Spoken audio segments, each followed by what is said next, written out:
Alright, hey guys, today we're doing a new video in Adobe After Effects and I will be going over how to create cell phone transitions. And it doesn't have to be with the cell phone, you can do these transitions with anything that has a screen.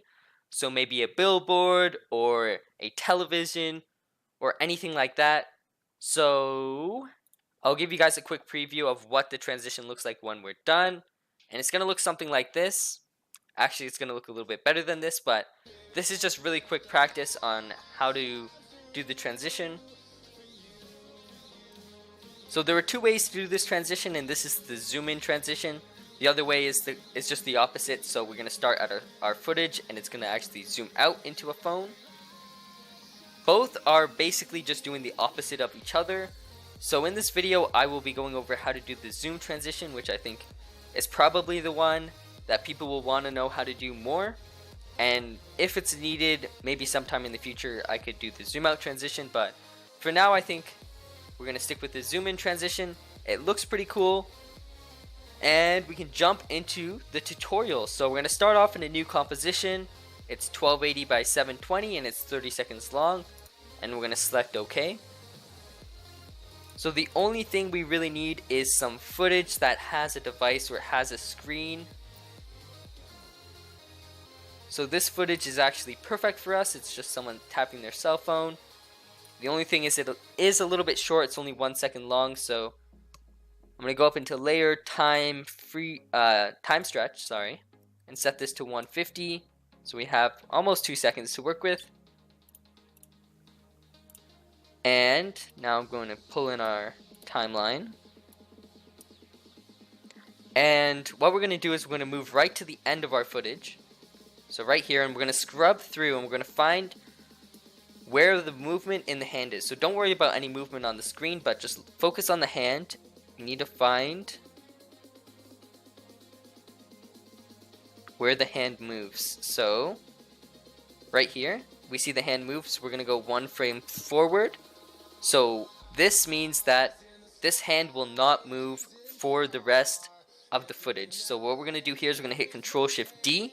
I'm going to split this layer, and now we're just going to set layer time freeze frame.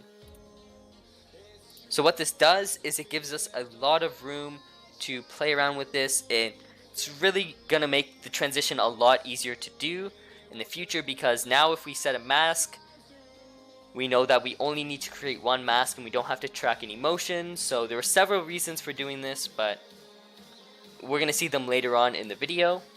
So we have our freeze frame. Now basically, instead of video source, this is like an image, and it makes it a lot easier for us. And we're going to set a mask right now. So selecting the pen tool, make sure you have your top layer selected. And I'm going to hold H on my keyboard, which will allow me to get the hand selector right here. Now I'm going to deselect H, and I'm going to set a mask point like that. So really quickly, I'm just going to go and mask this out. And it doesn't have to be perfect, because we can always mask feather it. So let me just really quickly set a mask here.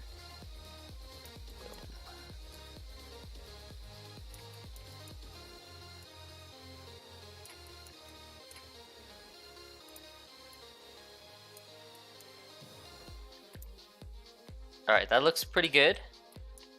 So we have our mask. Again, it isn't perfect, but we're going to hit M on our keyboard to M for mask, which is going to open up this mask value right here. And we're going to change this from add to subtract.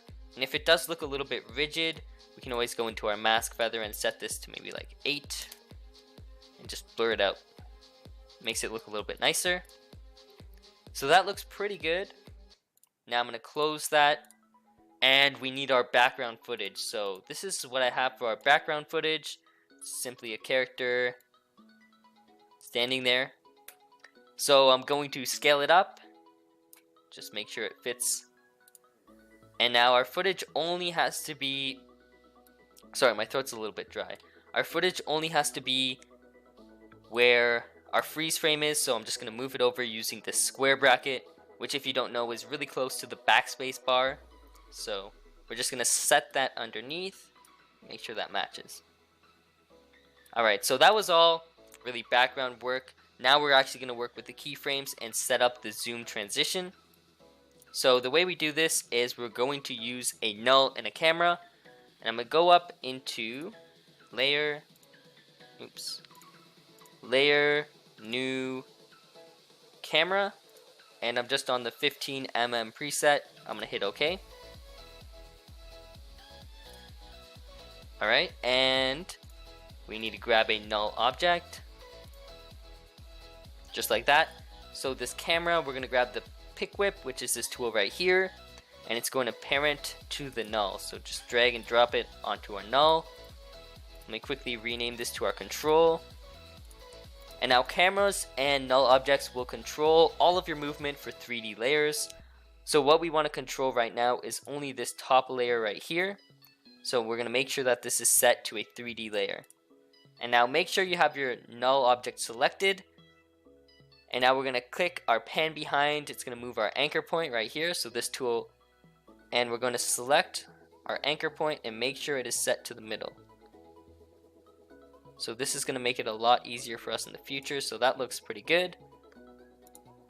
And now when we create our zoom and when we work with scale and position and rotation keyframes, it's going to go right to where our anchor point is. So we won't have to move it around too much. So I'm going to hit S on my keyboard for scale. I'm going to hit Shift P to open up position and Shift R to open rotation.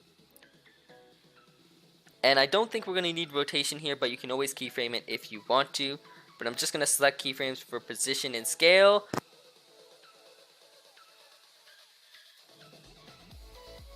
Alright, so then we're going to move across and we're going to set keyframes at the end. And just like that, we have those set up. We want it to start there and we want to scale through. So we're going to start with the scale.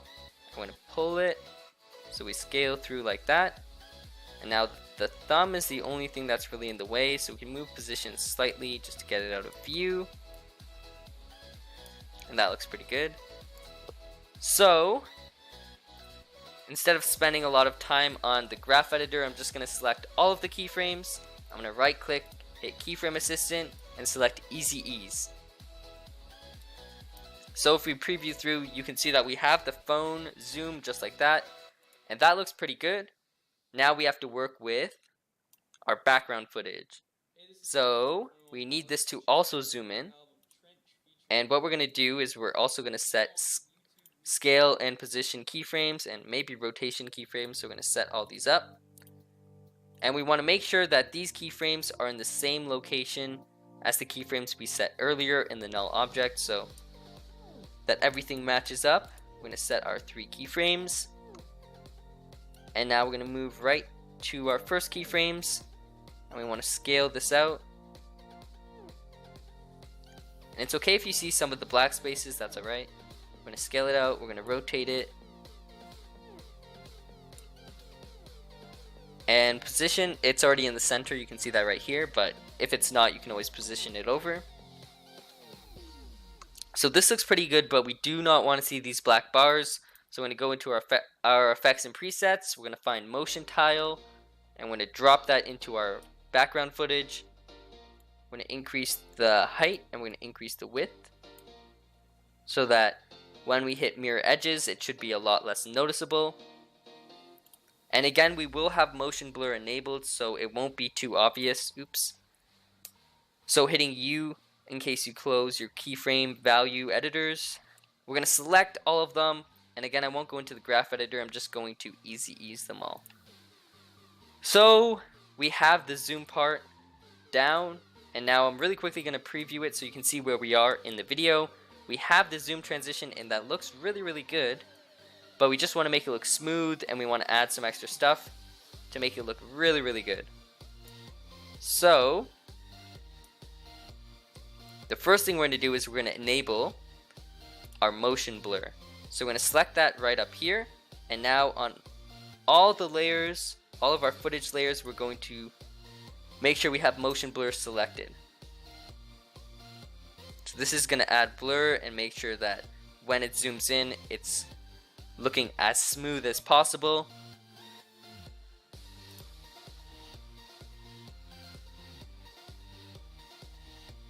Alright, so the actual zoom in the transition doesn't look too bad. It looks really good. The only thing I want to change is how choppy this comes in. So it just instantly comes in. And we want it to fade in. So what we're going to do is we're going to duplicate our freeze frame top layer. And we're going to hit M on our keyboard, M for masks. And we're going to change this to add. And now I'm going to hit T for opacity. And I'm going to keyframe opacity at 100%. And then I'm going to scrub through. I don't want to take too long. And I'm going to set it to 0. So this is going to give us a nice fade instead of having it really choppy. So that looks pretty good. The final thing that I will add, we have motion blur and everything, but I don't really like how this is duplicating here. So this is a really cool trick if you ever have that problem where motion tile is not looking as good as you want. What you can do is create a new adjustment layer, and we're going to grab fast blur from our effects and presets, drag and drop it into our adjustment layer, pull up the blurriness, select repeat edge pixels, and now if I just hit a mask, set a mask maybe, oops. Make sure you select the mask very far from the edges. We can have this blurred, oops, right here where that motion tile is giving us that not so good effect. And now if I hit M on our adjustment layer, open up this mask, find the feather, just feather it out a little bit. It'll give us a gradient for the blur.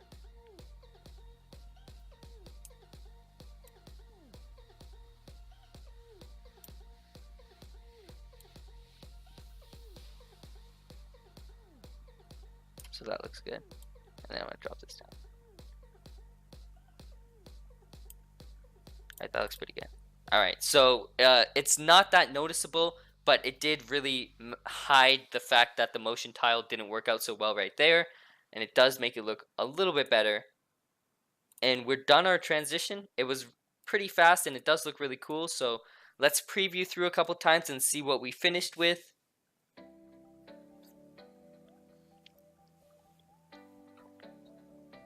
So that looks pretty cool. Pretty cool. Yep, the only thing is this footage is actually automatically zooming in, but if it's not, you can always scale it. So you can always make sure that what you can do is you can pre-compose it. Because we already have a scale keyframe set up. And now you can just have it scale.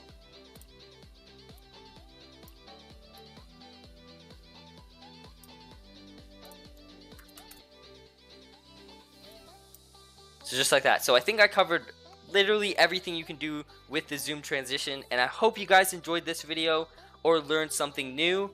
Again, if needed in the future, I can always go over the zoom out transitions, but I'll try to get back to posting weekly tutorials. And thanks for all the support. We'll see you next time.